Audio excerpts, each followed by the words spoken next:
क्या आपने किसी भी सास को कभी पास से देखा है? क्या कभी आपने किसी भी सास को अपने पास से देखा है? एग्जाम्पल, आप रहते हैं पड़ोस में, कहीं भी रहते हैं, तो सास बहुओं का जो रिश्ता है, कभी क्लोज में देखा आपने? मैंने देखा है। जबकि मैं अपनी सास से, जब मेरी शादी हुई थी, तो मैं नए घर में गई, तो मेरी सास ने मुझे बहू का दर्जा ना देके बेटी का दर्जा दिया। और मैं ज्यादा समय तो नहीं रही मैं अपनी सास के साथ में। जब छुट्टियां होती थी तो मैं अपनी सास के साथ में समय बिताती थी प्रियो।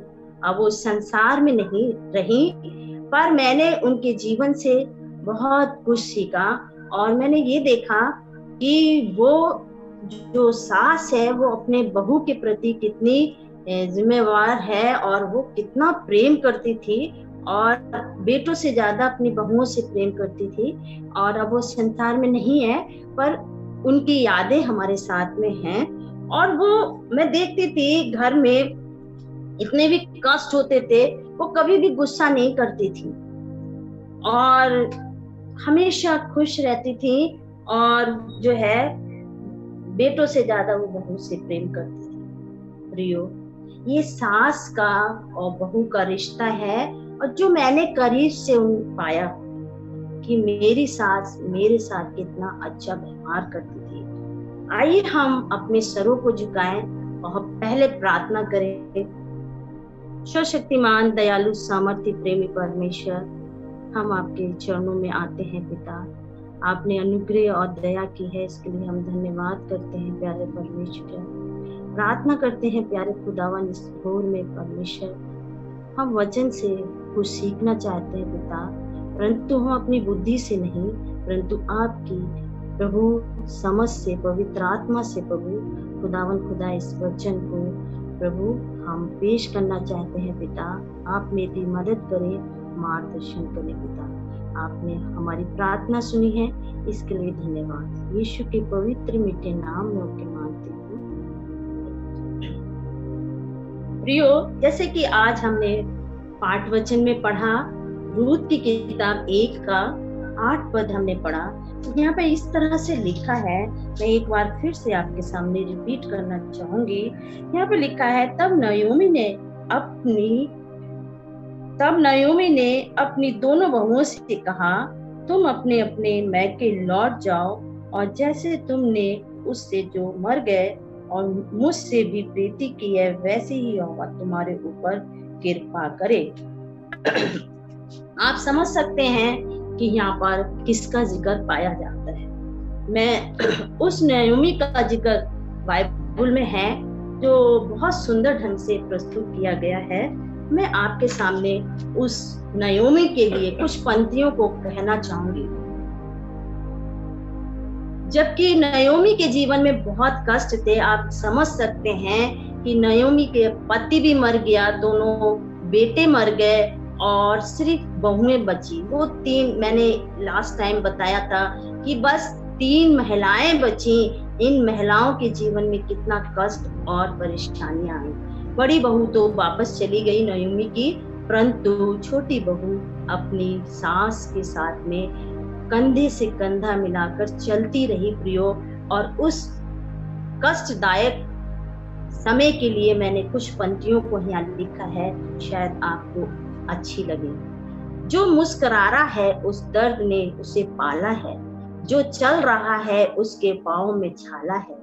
बिना संघर्ष के इंसान चमक नहीं सकता, प्यारो जलेगा उसी दिए पे जो उजियाला होगा। सचमुच नयोमी के जीवन में कष्ट थे, उसने बड़े करीब से उस दर्द को देखा था। सचमुच उसके पैरों में छाले होंगे जब वो उस कठिन दौर से गुजर रही होगी, जब अकाल पड़ा होगा और वो अपने बैतलहम को छोड़कर मोआब देश में जब गई, तो वहां पे कष्ट होंगे। हम लोग जान सकते हैं, जब कभी हमारा ट्रांसफर हुआ करता है एक जगह से दूसरी जगह पर, तो हमें सामान ले लेके ऐसे जाना पड़ता है कि हमें इतने कष्ट होते हैं कि कुछ पूछो ना, बयान नहीं कर सकते हैं जब ट्रांसफर होता है। तो उसके जब वो इस कठिन परिस्थिति से गुजर रही होगी नयोमी, तो उसके पैरों में छाले भी पड़े होंगे और उसने कष्टों से, संघर्ष से अपनी जिंदगी को व्यतीत करा होगा। जब उसके पति और दोनों बेटे, जबकि वो मर चुके थे, उनका पालन पोषण करने वाला कोई नहीं था, उस दौर में उसको किसकी सहारे की जरूरत है? उस परमेश्वर की सहारे की जरूरत है। और नयोमी जो उस परवरदिगार का धन्यवाद करती है, और वो क्या करती है दिए, और वो दिया ढूंढ रही थी, उस परमेश्वर को खोज रही थी जो एक चिराग जलेगा। प्रियो, ये पंक्तियां हैं हमारे और जीवन के लिए बहुत महत्व रखती है। जबकि जब तक इस संसार में मनुष्य जीवित है और रह रहा है, तो हर स्त्री सांस बनती है, हर स्त्री सांस बनती है। और वे स्त्री जो एक अच्छी सास बन सकती है, वो कौन बन सकती है? जो परमेश्वर का भय मानती है, जो परमेश्वर का भय मानती है। और ऐसी स्त्री बाइबल में नयोमी और रूथ हैं।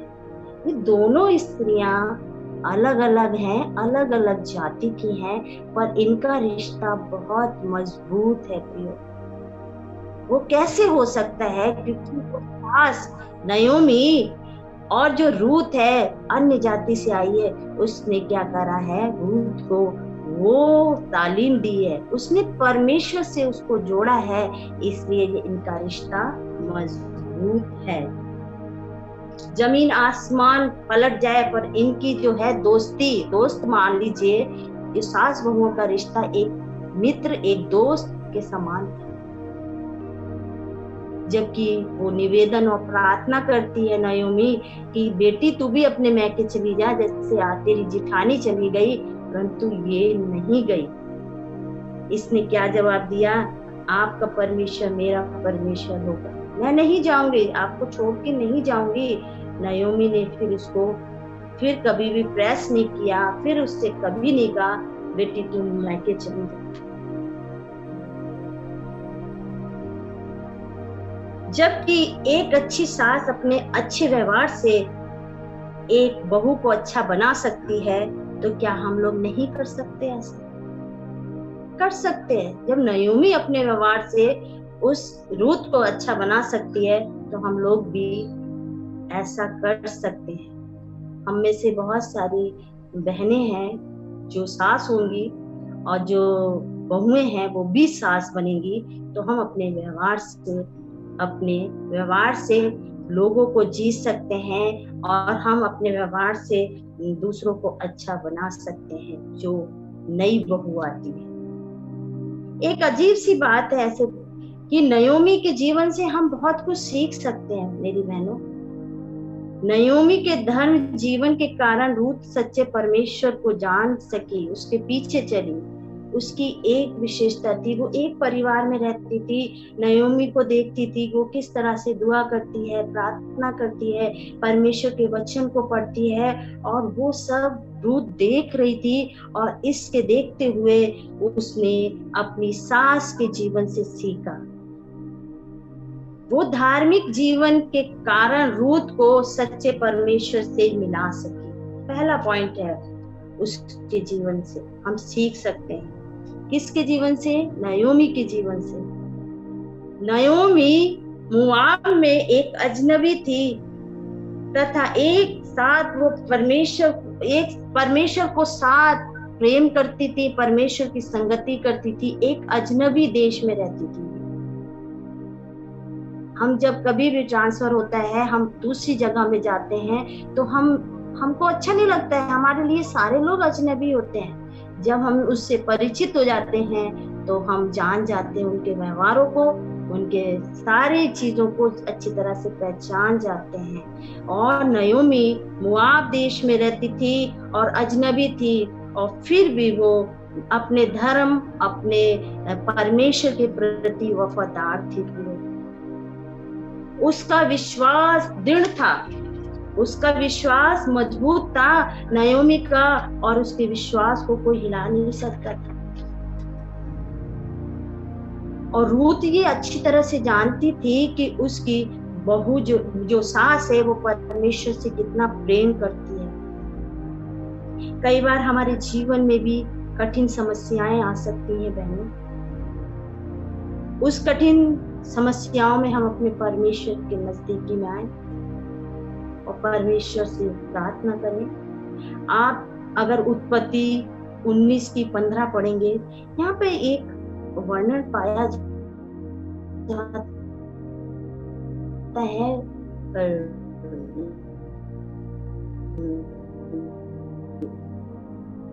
लूत का अपने परिवार को नहीं बचा सका, पर उसके लिए समय था। बहुत कोशिश करता रहा कि जो है, और परमेश्वर के स्वर्गदूत ने भी कहा कि लूत अपनी फैमिली को लेकर भाग पहाड़ी पर जा, परंतु वो जो है परिवार इतना हठीला था, सुनता ही नहीं था। पर कुछ बच्चे गए साथ में, वो बच गए, परंतु लूत की जो पत्नी थी, आप समझ सकते हैं उसका क्या असर हुआ। आप सब जानते हैं इस कहानी को, बताने का समय नहीं है, वचन में से आप पढ़ सकते हैं। दूसरी चीज, हम सैमुअल की तरफ चलते हैं। सैमुअल की किताब 2:12 में आप जब जाएंगे तो वहां पाएंगे एली का जिक्र। एली अपने परिवार को नहीं बचा पाया। यहाँ पे बहुत बड़ा लेसन है मेरे भाइयों, मेरी बहनों। आज पासवानों की फैमिली में, पासवान तो अपना काम करते हैं, विजिट करते हैं, वो दूसरों की फैमिली में को बचाने का प्रयास करते हैं, परंतु शैतान उनकी फैमिली में आकर गड़बड़ी फैलाता है, और जो वो है ध्यान नहीं देते हैं, और शैतान अपना काम करता है। इसलिए परमेश्वर के जो दास हैं उनको बहुत जरूरी है अपने परिवार को समय दें, ताकि जो एली का परिवार जिस तरह से नष्ट हुआ, हमारा परिवार ना नष्ट हो। आप जानते हैं सैमुअल जो परमेश्वर का भक्त था, छोटेपन से ही परमेश्वर ने उसको चुन लिया था। 9-10 साल का बच्चा होगा। आप जानते हैं हन्ना ने किस तरह से उसको मांगा था परमेश्वर से, और उसी टाइम छोटे से, जब से बच्चा दूध पी रहा था, जब से वो जानता था ये मेरी मम्मी है, ये मेरे पापा है, ये दादा है, ये दादी, बच्चा पहचानने लगता है। जब से सैमुअल ने ये सब कुछ पहचानना शुरू करा, उसकी माँ ने वैसे ही उसको छोटा छोटा शब्दों में परमेश्वर के वचनों को दिमाग में भरना शुरू कर दिया, और वो सीख गया कि सच्चा परमेश्वर कौन है। उसका जो फाउंडेशन था उसकी माँ ने मजबूत किया, और परमेश्वर से तो वादा किया था, परमेश्वर ये बच्चा जब बड़ा हो जाएगा, थोड़ा समझने लगेगा, मैं आपके चरणों में सौंप दूंगी। और ये बच्चा जो है एली याजक के पास पहुंच जाता है। परमेश्वर ने उसे छोटेपन में दर्शन दिया, एली एली एली सैमुअल तू कहाँ है। एली समझ जाता है कि परमेश्वर की ये आवाज है। आप इस कहानी को बहुत अच्छी तरह से जानते हैं, और मैं बताने का मैं पूरा नहीं समय दूंगी, परंतु मैं इस चीज को एक जगह स्थिर करना चाहूंगी कि हम महिलाओं का क्या कर्तव्य है कि हम अपने परिवार को मजबूत कर दें। अगर पासवान बिजी है तो हमारा कर्तव्य बनता है कि हम अपने परिवार के बच्चों को मजबूत करें, मसीह में मजबूत करें, संसार की चीजों में मजबूत ना करें प्रियो, मसीह में मजबूत करें। तो जो है एली के बच्चे लुच्चे थे, गंदे थे, सारे उनमें बुरे बुरे ऐप थे, फिर भी सैमुअल वहां सुरक्षित रहा। दो दृष्टांत मैंने दिए हैं, लूत का और एली के परिवार का, उनके बच्चों का। प्रियो, आज ये सवाल हमारे और आपके पास में मैं छोड़ के जाती हूँ, और हम एहसास करें कि हम अपने परिवार पर ध्यान दे रहे हैं कि नहीं। नयोमी इस चीज को बहुत अच्छी तरह से जानती थी। नयोमी बहुत अच्छी तरह से जानती थी, इसलिए उसने अपनी बेटी रूथ बहू नहीं थी उसकी, वो हमेशा अपनी बहू को पुकारती थी बेटी कर कर। इसलिए नयोमी अपनी बहू को बेटी कर कर वो सारी तालीमों को सिखा रही थी जो उसके लिए अच्छा था। दूसरी चीज जो है नयोमी के जीवन से आप सीख सकते हैं कि नयोमी स्वार्थी नहीं थी। नयोमी स्वार्थी नहीं थी, वो सबसे पहले अपनी बहू के विषय में सोचती थी। आज बहुत कम है। आज तो जिस संसार में हम रह रहे हैं, सास बहू की तो पटरी नहीं खाती है, झगड़े बहुत होते हैं, पर यहाँ उल्टा है। नयोमी स्वार्थी नहीं थी, वो जब भी कोई भी चीज, कोई भी जो है चीज लाती थी, वो अपनी पहले बहू को देती थी, क्योंकि वो अपनी बेटी कर कर उसे पुकारती थी। वचन में लिखा है, इससे पहले हमने पढ़ा है, और रूथ 1:8 से अगर आप पढ़ोगे 13 तक, तो दोनों में आप ध्यान दोगे, तुलना करोगे तो विपरीत पाओगे। इनके विचार अलग अलग थे, इनकी जाति अलग अलग थी, फिर भी ये प्रेमी थे, एक दूसरे से प्रेम करते थे।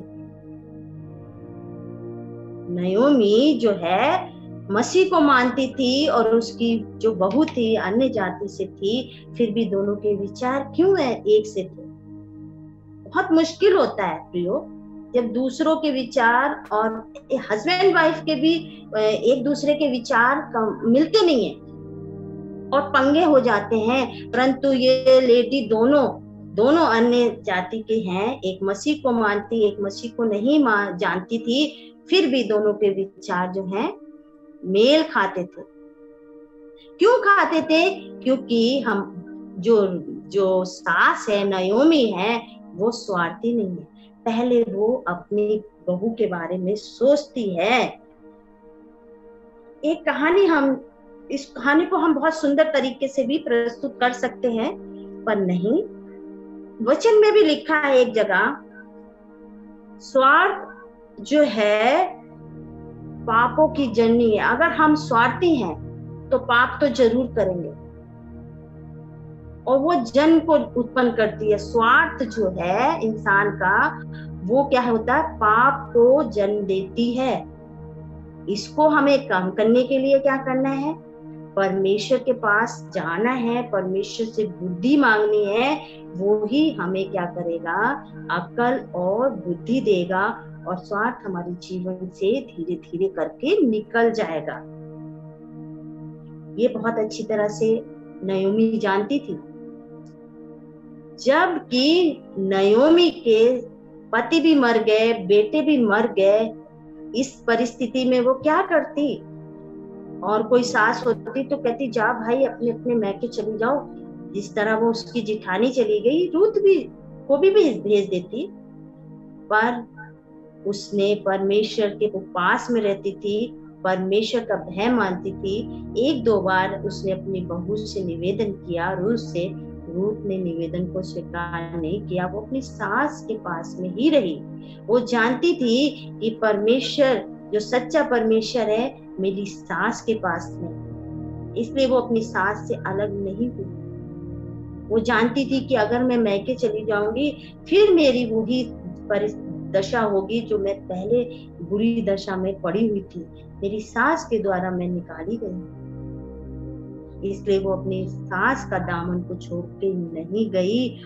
और यहाँ पे जो है रूथ, नयोमी बड़े अच्छे शब्दों में कहती है कि जैसे मैंने अपने दोनों बेटों का पालन पोषण किया है, और वो मेरे कोख के बच्चे थे, और ये मेरी बहू है, क्या मैं इसका पालन पोषण नहीं करूंगी? उसका जो है पूरी जिम्मेदारी उसकी सास के ऊपर थी, रूथ की। इसलिए उसने अपना जो है सारा कुछ अपनी बेटी रूथ को सौंप दिया। ये है प्रेम, ये है मेरी बहनों प्रेम नयोमी के प्रति रूथ का। और प्रत्येक जो है सास का ऐसे ही व्यवहार हो जिस तरह एक सुंदर हमारी नयोमी का व्यवहार था। ये बाइबल की नयोमी हमारे लिए एक आदर्श है मेरी बहनों। इसके जीवन चरित्र को आप अपने हाथ दिल में रख लो या अपने मन में बसा लो, तो हर एक सास अच्छी सास बन सकती है, हर एक बहू एक अच्छी सास बन सकती है। नयोमी की तीसरी विशेषता में उसके जीवन से फिर आगे बढ़ती हूँ। तीसरी उसकी विशेषता थी, नयोमी ने रूत के विवाह के लिए बहुत प्रयास किया, बहुत काम किया। ऐसा नहीं यंग एज में रूत विधवा हो गई, नयोमी चिंता करने लगी। जैसे हम मानते हैं एक लड़की हमारी बच्ची जवान हो जाती है, घर में रहती है, अगर शादी नहीं होती है तो माँ बाप को बड़ी चिंता होने लगती है, फिर उसका रिश्ता ढूंढते हैं। एकदम रिश्ता थोड़ी आ जाता है, धीरे धीरे करके एक दूसरे से संपर्क करते हैं और फिर क्या होता है, शादी का रिश्ता आता है। फिर उनका रिश्ता दो परिवार में जोड़ने की कोशिश करते हैं और जब प्रभु चाहता है तो जुड़ भी जाता है। नयोमी अपनी बहू के लिए बड़ी चिंतित थी और उसका विवाह भी कराना चाहती थी, विवाह भी कराना चाहती थी और उसको उसके लिए उसने अपनी बहू बेटी के लिए यानी कि रूत बहू के लिए रिश्ता ढूंढना शुरू किया। आप जानते हैं कि नयोमी ने क्या कहा, आप पढ़ सकते हैं रूत की किताब 3:1 में इसका जिक्र है। और नयोमी ने उसके लिए अच्छा सा सुंदर सा अपने परिवार में बोआज नाम के व्यक्ति को उसके विवाह के लिए ढूंढा। उनका विवाह का रिश्ता जुड़ा और वो शादी हुई। और उससे पहले मैंने आपको बताया था रूत के जब चरित्र को बताया तो उसमें आपको बोआज का भी बताया। ये रूत का हस्बैंड होता है। प्रियो, नयोमी ने रूत के लिए एक रिश्ता भी खोजा, वो बोआज मिला। ये भी उसका एक व्यवहार है नयोमी का जो उसकी बेटी के प्रति है। चौथी बात उसके जीवन से हम सीख सकते हैं, वो बुद्धिमान स्त्री थी। अगर वो बुद्धिमान नहीं होती, इतने कष्टों में भी उसने संघर्षों में भी अपने परमेश्वर को नहीं छोड़ा। कुछ परिस्थितियां थी ऐसे कि बैतलहम में अकाल पड़ गया तो वो मोआब देश में आई, फिर वहां भी कष्टों का उसने सामना किया। फिर वो एहसास करने लगी कि मैंने अपने परमेश्वर का घर छोड़कर और मैं अब बैतलहम में जाऊंगी जो परमेश्वर का घर कहलाता है। तो वो कुछ परिस्थितियां थी, वो परिस्थितियां हमारे आपके जीवन में भी आ सकती है। इसके दौरान हम अपने परमेश्वर को ना भूलें, जिस तरह नयोमी ने अपने परमेश्वर को नहीं भूली और अपने परमेश्वर से लगी रही। तो बुद्धिमान स्त्री थी, समझदार स्त्री थी और वो जो थी वो मनुष्य के स्वभाव को बहुत अच्छी तरह से परख लेती थी। प्रियो, जो परमेश्वर की नजदीकी में रहते हैं वो परमेश्वर उन्हें बता देता है क्या अच्छा होने वाला है, क्या बुरा होने वाला है।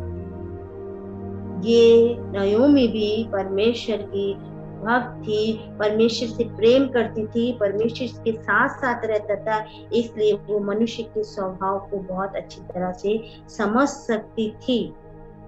और वो समझ सकती थी इसलिए उसने अपनी बेटी रूत का विवाह बोआज से कराया, जो आप वचन उठाएंगे पढ़ेंगे रूत की किताब 1:18 में पाया जाता है।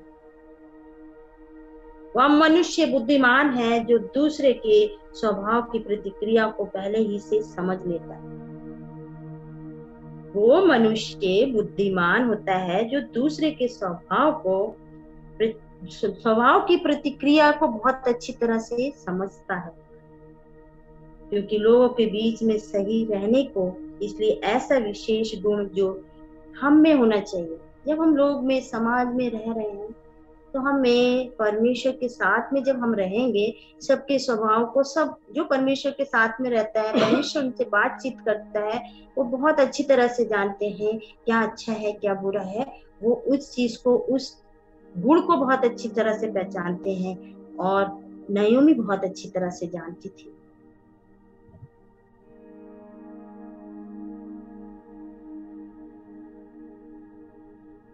अपनी बहू के लिए वो अपने परमेश्वर से हमेशा आशीष मांगती थी। नयोमी अपनी बहू के लिए हमेशा दुआ करती थी, प्रार्थना करती थी, आशीष मांगती थी। अरे इस जमाने में कोई, आपने कभी सुना, ऐसा बहुत कम है जो सासें अपनी बहू के लिए इतना बड़ा आशीर्वाद मांगती है, बहुत कम है। वही मांग सकती जो परमेश्वर के साथ साथ चलने वाली महिला होगी। मैं एक लेडी से बात कर रही थी और किसी कारणवश, नाम नहीं लूंगी, किसी कारणवश उसकी बेटे की शादी टूट गई और जो पहली बहू थी वो चली गई। और जब दूसरी बहू, हम दोनों ने साथ साथ प्रार्थना करी, परमेश्वर के अनुग्रह से वो रिश्ता कायम हो गया और वो बेटी की दूसरी शादी हुई। जब दूसरी शादी हुई तो बहू बहुत अच्छी है, उसमें बहुत सारे टैलेंट है, बहुत प्रभु को भी मानने वाली है, अच्छी बात है, क्योंकि वो परमेश्वर का भय मानती है। पर मैं बहू के बारे में नहीं बताती हूँ, मैं उस सास के बारे में बताती हूँ, जो उसकी सोच थी उस सास की। पता प्रियो बहनों क्या सोच थी? वो कह रही थी, बहन, कि मेरी बहू नहीं है, वो मेरी बेटी है। ये तो बाइबल की नयोमी की है, जिसको मैंने नहीं देखा। मैं उस महिला के बारे में सोच रही थी, उसको देखा करीब से और मैं सोचने लगी, ये तो मेरे आंखों के सामने सास बहुओं का रिश्ता तो बड़ा मजबूत है। एक सास की सोच कितनी अच्छी हो सकती है अपनी बहू के प्रति। वो ये कह रही, मेरी बहू सबसे अच्छी है। और जब हम अपनी बहू की तारीफ करेंगे तो वो भी आपकी तारीफ करेगी, बुराई नहीं करेगी। और आने वाले समय में आप भी हो सकता है सास बने, जैसे आपकी उसकी सास ने उसके साथ व्यवहार ऐसा किया, तो उसकी जब वो सास बनेगी तो उसकी जो बहू आएगी वो भी अच्छा व्यवहार करेगी। नयोमी ने ये बहुत अच्छी तरह से अपनी भूमिका को अदा किया। अपनी बेटी रूथ के लिए वो आशीष का कारण बनी और हमेशा वो उसके लिए दुआएं देती थी। हमें भी ऐसे ही करना है, हमें भी ऐसे ही करना है। जो हमारे संपर्क में आए उसको आशीर्वाद दीजिए, दुआ दीजिए, एक नमूना बने, जिस तरह नयोमी अपनी रूथ के लिए नमूना बनी। यहाँ पे एक अच्छा सा में जो है श्रेष्ठ गीत 8:6 में आप अगर पढ़ेंगे तो यहाँ इस तरह से लिखा है, नयोमी के मन में ईर्ष्या की भावना कभी नहीं रही। वे अपनी बेटी को बहू के रूप में एड्रेस करती है, पुकारती है और यहाँ लिखा है, क्योंकि प्रेम मृत्यु के तुल्य सामर्थ्य है और ईर्ष्या कब्र के समान दैन्य है। प्रियो, प्रेम जो है मृत्यु के समान सामर्थ्य है अगर आप प्रेम करोगे। नयोमी ने अपनी बहू को प्रेम किया और उस समय प्रेम किया जबकि उसका पति इस संसार को छोड़ के चला गया। वो तो विधवा हो चुकी थी और विधवा तो वो भी थी, पर वो स्ट्रांग थी। उस समय वो भी टूट जाती तो शायद वो अपनी बहू को सहारा नहीं दे पाती। और कहते हैं यहाँ पे बाइबल बताती है, श्रेष्ठ गीत 8:6 में आप पढ़ेंगे तो पाएंगे उसने अपनी बहू को सहारा दिया जो वो सामर्थ्य बनती चली गई। अगर वो ईर्ष्या के समान ईर्ष्या करती उससे तो वो बहुत समय से पहले वो मर जाती।